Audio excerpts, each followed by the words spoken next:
मध्य प्रदेश के चर्चित व्यापम घोटाले में सीबीआई ने कुल 144 आरोपियों के खिलाफ विशेष अदालत में दो अलग अलग सप्लीमेंट्री चार्जशीट दाखिल की है।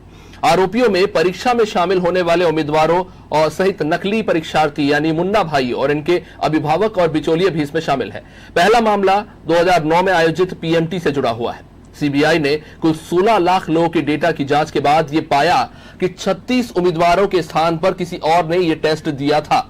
इसके लिए फोटोग्राफ की जांच करने वालों सहित हैंड राइटिंग एक्सपर्ट्स की भी मदद ली गई है।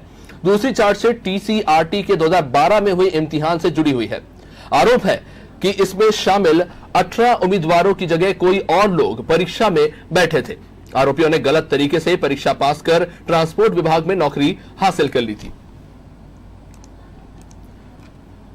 इस खबर पर हमारे साथ जुड़े हुए हैं न्यूज हेड रत्नाकर त्रिपाठी जी, उनसे बातचीत करेंगे। रत्नाकर जी, व्यापम का मामला काफी लंबे समय से चल रहा था। इतनी लंबी और गहन जांच के बाद अब जाकर कुछ नाम निकलकर सामने आए हैं। हैंड राइटिंग एक्सपर्ट, फोटोग्राफ्स का इंस्पेक्शन, कई तरह की जांच प्रणाली के बाद अब जाकर कुछ नाम निकलकर सामने आ रहे हैं, जिस पर अब कार्रवाई की बात की जा रही है। अभिषेक, ये प्रक्रिया इसलिए लंबी है क्योंकि उसमें आप ये देखें 16 लाख लोगों की जांच की गई और उनमें सीबीआई ने जो चीजें जुटाई हैं कि कौन कौन से बच्चे किसके कोचिंग सेंटर में पढ़ रहे थे, कौन कौन से ऐसे थे जिनकी संदिग्ध हैं जो लोग, उसके बाद उनकी ओएमआर शीट की हैंडराइटिंग एक्सपर्ट से जांच कराई गई। इसके अलावा उनके फोटोग्राफ्स की सिर्फ फौरी तौर पर जांच नहीं हुई बल्कि उसके लिए एक्सपर्ट की सर्विस सेवाएं ली गई, क्योंकि व्यापम का जो घोटाला था वो इतना नीचे से लेकर ऊपर तक इतना पेचदार है वो कि यदि इतनी सघन जांच नहीं की जाती, इतनी प्रक्रियाओं का पालन नहीं किया जाता तो निश्चित रूप से कोई ना कोई ऐसा लूप होल होता है जिससे सीबीआई की चार्जशीट कमजोर हो सकती थी। इसीलिए 16 लाख लोगों की जांच करके जो किया गया, उसके बाद सप्लीमेंट्री जो चार्जशीट दाखिल की गई है उसमें जो वक्त लगा है, वक्त लगने की केवल यही वजह, नहीं तो क्या होता है कि कन्विक्शन आसान नहीं रह जाता है। आपको कोर्ट में एक एक चीज प्रूव करनी पड़ती है। कोर्ट में सीबीआई, अब आप जब देखेंगे कि जब वो डॉक्यूमेंट्स पेश कर रही जो उसने किए हैं तो उसके साथ उसने बताया है कि हमने इन कोचिंग इंस्टीट्यूट्स पर नजर रखी, हमने इन पेरेंट्स पर नजर रखी, मिडिल मैन पर नजर रखी, स्कोरर पर नजर रखी। तो जब इतनी लंबी चेन है, माँ बाप मिडिल मैन से बात करते थे, मिडिल मैन बच्चों से बात करता था, या फिर स्कोरर को कहाँ से सेट किया जाता था, स्कोरर कहाँ से लाया जाता था, ये सारी इतनी लंबी चेन है कि उसकी जांच के लिए ये समय लगना अभिषेक बहुत सामान्य सी बात है।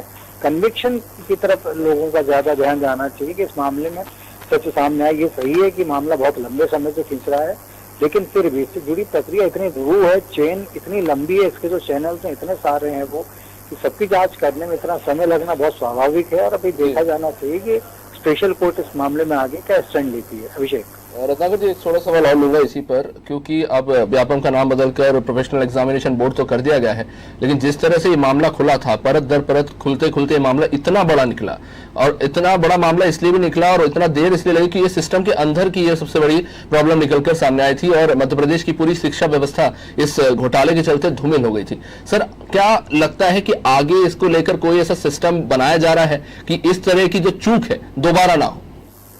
देखिए, निश्चित रूप से कोशिशें बहुत हो रही हैं। अब नाम बदल देने से अगर कुछ होता तो फिर प्रयागराज, इलाहाबाद का नाम प्रयागराज कहिए जाने के बाद वहाँ पर अपराध एकदम से बंद हो जाते हैं। तो नाम बदलने से तो कुछ नहीं होगा। सरकार को एक फेस सेविंग की प्रैक्टिस करनी थी, क्योंकि उन दिनों होता ही था कि किसी ना कोई व्यावसायिक परीक्षा मंडल उस पर इंटरनेट पर सर्च करने के लिए डालो तो घोटाले की खबरें खुलती चली जाती थी। तो उसके चलते तमाम चीजें फेस सेविंग का एक प्रोसेस था। लेकिन हाँ, उसके बाद से हमने देखा है कि कुछ सख्तियां बढ़ती गई हैं, कई एग्जामिनेशन को लेके कई नए किस्म के प्रिकॉशंस लिए जा रहे हैं। तो गड़बड़ तो आई है अभिषेक, लेकिन जितनी चीजें गंदगी जो फैल चुकी है और जितने गलत तरीके से लोग इसके जरिए आगे निकल चुके हैं, घोटाला कब से चला रहा था कोई भी नहीं जानता इस बात को।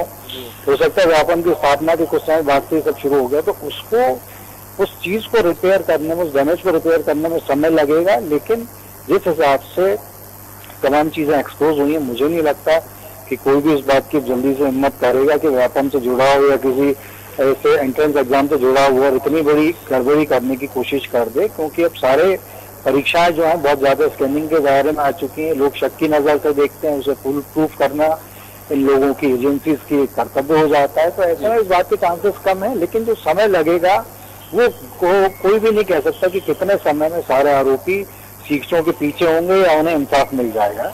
अभिषेक जी, शुक्रिया रत्नाकर जी। तो चार्जशीट तो दाखिल कर दी गई है सीबीआई द्वारा। काफी लंबी जांच के बाद सबूत इकट्ठा किए गए हैं। इनके खिलाफ हैंडराइटिंग एक्सपर्ट से लेकर फोटोग्राफ के मिलान के बाद जो मुन्ना भाई हैं और जिनकी जगह पर जिन दूसरे लोगों ने एग्जाम दिया उनको और उन अभिभावकों को जिन्होंने जानबूझकर यह अपराध किया है उनको लेकर चार्जशीट दाखिल की गई है। हालांकि सबूत, तथ्य और गवाह के आधार पर आने वाले समय में स्पष्ट हो पाएगा कि सीबीआई की कार्रवाई से क्या सजा मिल पाती है इन लोगों को जिनके ऊपर आरोप लगाए गए हैं।